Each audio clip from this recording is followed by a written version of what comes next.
మిద్దెలోని చిలకమ్మ మిద్దెలోని బుల్లెమ్మ నేను పేదను వలచావెందుకే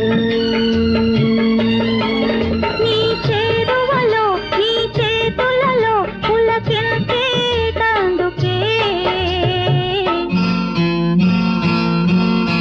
ఓ బంగారు రంగుల చిలక పలకవే ఓ అల్లరి చూపుల రాజా ఏమని నా మీద ప్రేమే ఉందని